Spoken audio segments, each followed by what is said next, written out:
Buenos días, abogada. Mi nombre es Sabrina Paucar, estudiante del 3GTHQ2 de la carrera de Gestión de Talento Humano. Esta exposición se basa sobre los derechos, obligaciones y provisiones del empleador, trabajador y servidor público, las horas suplementarias y extras y su jubilación tanto en el sector público como en el sector privado. La introducción de este tema es entender ¿qué es el derecho laboral? El derecho laboral es el encargado de la tutela del trabajo humano realizado de forma libre y voluntaria. Este regula las leyes de ambas partes, tanto empleador como trabajador, para que se cumplan de acuerdo a lo estipulado ya sea en cada ley que existe sobre el Código de Trabajo o la LOCEP. Los objetivos: entender claramente los derechos, obligaciones y provisiones de los trabajadores y empleadores tanto en el sector público como en el sector privado. Manejar en nuestro campo laboral estos estatutos que son la LOCEP y el Código de Trabajo, ya que en nuestra carrera influye bastante, porque si no sabemos no podremos manejar a las personas que trabajan ya sea en ambos sectores. Vamos a empezar con los derechos del trabajador. El trabajador tiene derecho a su afiliación, a sus sueldos, a su sueldo digno, al derecho al 14º y 13º sueldo, derecho a sus fondos de reserva, derecho a la licencia de paternidad y derecho a sus vacaciones. Las obligaciones del trabajador. El trabajador está obligado a cumplir su trabajo de acuerdo al contrato que firmó. Debe cumplir todas las actividades que él debe desempeñar. Tiene que el empleador cuidar los materiales que son propuestos para que realice cualquier tipo de trabajo, que ya sea una computadora o una máquina, que se debe entregarla en buen estado, sin ningún daño.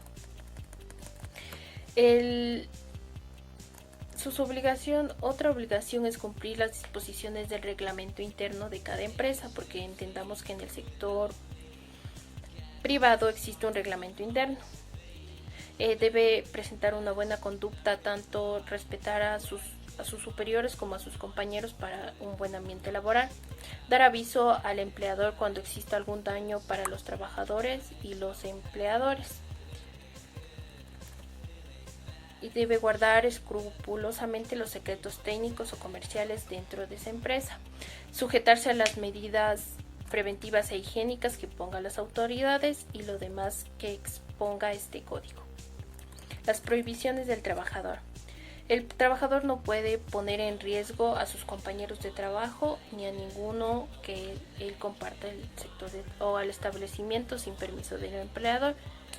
No se debe presentar en estado de embriaguez o bajo ningún tipo de estupefaciente. No debe portar armas en las horas de trabajo, a no ser permiso de la autoridad, como puede ser el caso de un guardia, y obviamente debe presentarse con un arma. No es prohibido hacer colectas en el lugar de trabajo durante sus horas de labor. No debe usar suministros que no sean destinados para su trabajo. Suspender el trabajo salvo el caso de una huelga, y tampoco puede abandonar sin ninguna causa legal. Ahora vamos a hablar sobre los derechos del trabajador. El trabajador tiene derecho a emplear al trabajador en su ámbito contratado. Tiene derecho a dirigir al empleador y dar instrucciones. Como bien dice, tiene que dirigir y controlar a todos los trabajadores que se encuentren en sus áreas para que realicen bien su trabajo. Las obligaciones del empleador. El empleador debe celebrar un contrato de trabajo, inscribir el contrato en el Ministerio de Trabajo, afiliar a sus trabajadores al Seguro Social, pagar justamente su salario básico, asumir el porcentaje del 11,15% de la Seguridad Social, paga los décimos y terceros sueldos adecuadamente, y pago de horas extras y suplementarias, también como las utilidades, sea en el caso de una empresa privada. Ahora vamos a hablar sobre el servidor público. El servidor público, según el artículo 22 de la LOCEP, nos expone sus deberes, que es respetar, cumplir y hacer cumplir la Constitución de las leyes como es este estatuto, cumplir su jornada de trabajo, cumplir personalmente, estar en su puesto de trabajo y no designar a otra persona, cumplir la información oportuna y pertinente, garantizar servicios públicos de óptima calidad, ya que un servidor público ofrece servicios a la ciudadanía, ejercer sus funciones con lealtad a la institución y con buena fe, cumplir sus requerimientos y deberes institucionales, cumplir su jornada de trabajo y someterse a varias evaluaciones periódicas, ser restituidos a sus puestos después del servicio militar, que eso aún está estipulado, pero todavía muchos no lo cumplen. Asociarse y designarse, tienen derecho a asignar sus directivas de forma libre, como de acuerdo a un voto o lo que sea. Protección y garantías para el servidor si el servidor público se pone a denunciar sobre incumplimientos o actos de corrupción, gozar de vacaciones, licencias, comisiones y permisos. También tiene los derechos de demandar ya sea a los organismos sobre sus derechos, que no se cumplan sus derechos.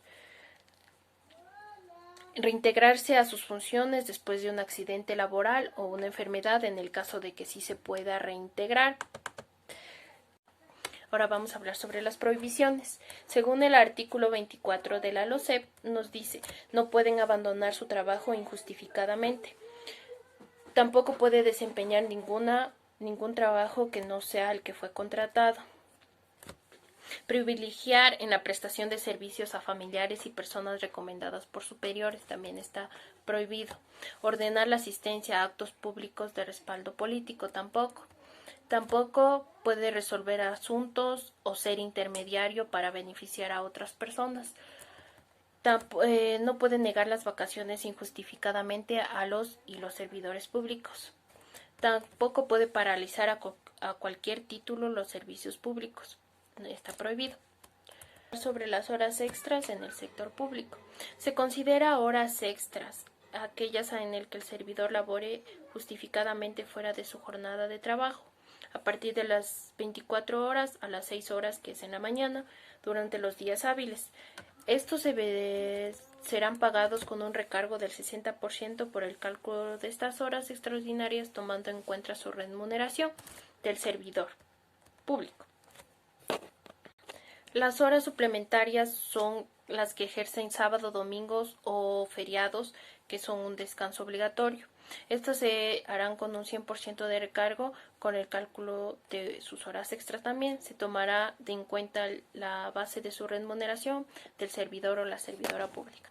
Según el Código de Trabajo, para el sector privado, las horas suplementarias no podrán exceder de 4 en un día, ni de 12 a la semana. Estas son tomadas desde las 24 horas. Igualmente, se pagará su remuneración correspondiente, aumentando un 50% de recargo. Si dichas horas estuvieran comprendidas entre las 24 horas y 6 horas, ya son consideradas horas suplementarias. El trabajo que se ejecute un sábado, domingo o feriado, como ya expliqué, también serán recargadas con un 100%. Estos son horas suplementarias y los servidores igual se tomará en cuenta su salario básico con un 100% adicional, que son estas horas, y estas serán pagadas el mes siguiente. Ahora voy a hablar acerca de las jubilaciones en el sector privado. En el sector privado se puede tomar dos tipos de jubilaciones, ya sea por 25 años trabajados dentro de esta empresa y por su edad, y también por las aportaciones al seguro social. Esto nos dice que el beneficio por jubilación, los y las servidoras tendrán el derecho a recibir por una sola vez 5 salarios básicos unificados del trabajador privado por cada año de servicio contados a partir del quinto, y hasta un monto máximo de 50 salarios básicos unificados. Esto está vigente desde el 1 de enero de 2015, para cuyo efecto se efectuarán las reformas propuestas correspondientes en función de la disponibilidad fiscal existente.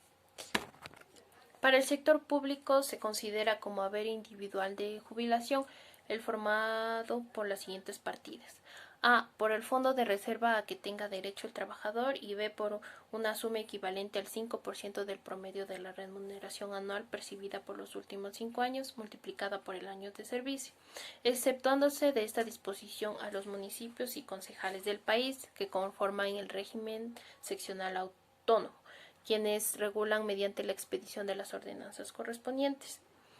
Las actuales pensiones jubilares a cargo de los empleadores en sus valores mínimos se sujetarán a lo dispuesto en la regla. Para concluir este tema, puedo sacar dos conclusiones. La primera conclusión es que la mayoría de trabajadores no tienen interés en conocer sus derechos, sus obligaciones, de acuerdo a su sector, como puede ser el sector público o el sector privado. Y por eso se debe capacitar al personal, ya sea de cualquier ámbito del público o del privado, para que ellos sepan que deben proceder para hacer cumplir sus derechos y también cumplir ellos como sus obligaciones. La segunda conclusión que pude sacar, que puedo decir que concluyendo que estas leyes muchas veces no se cumplen y nosotros deberíamos como estudiantes evaluar más, y ya sea si vamos a trabajar en cualquier sector, saber qué debemos hacer y poder capacitar también nosotros al personal para que ellos sepan qué deben realizar, si es que ellos pueden denunciar o no, si pueden, cuáles son sus derechos cuando renuncian, sus indemnizaciones, entre otras cosas. Y como recomendación, recomiendo aquí a usted, docente, y a la institución, que se profundice más este tema, ya que hubo poco tiempo para conocerlo y es muy fundamental para mi carrera, como es la de gestión de talento humano. Y para conocer mejor, y también el Estado ecuatoriano debería evaluar mejor estas leyes y estos códigos de trabajo para que se cumplan los deberes en todo sector. Gracias.